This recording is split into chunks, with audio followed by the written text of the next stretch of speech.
Le trail, c'est souvent le type de course dont on se souvient pour les pentes gravies et descendues à la foulée. Et la course de Manille-les-Hameaux en fait partie.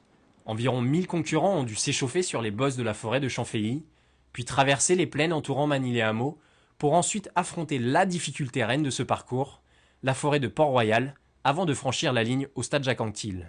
Au total, 800 mètres de dénivelé positif avalés en moins d'une heure pour le vainqueur du petit circuit de 14 km.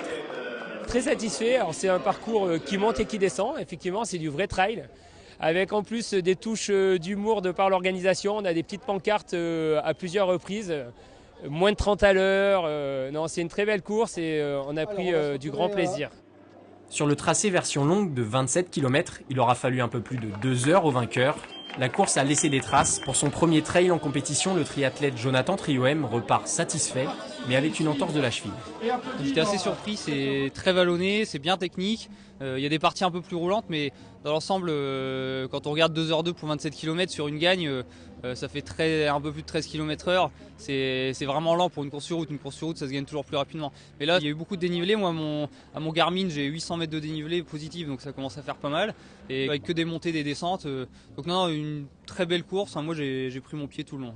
Moi je suis pas forcément trailer, c'était mon premier trail d'ailleurs en compétition, donc les chemins sont toujours, comme je l'ai dit, c'est accidenté, il y a des cailloux, là avec l'automne il y a les feuilles, on voit rien sur les sentiers, donc effectivement au 20e kilomètre ma cheville est partie, je suis tombé, rien de bien méchant, là je mets de la glace, il y en a pour 3-4 jours, hein, c'est une petite blessure, j'ai pu finir la course d'ailleurs.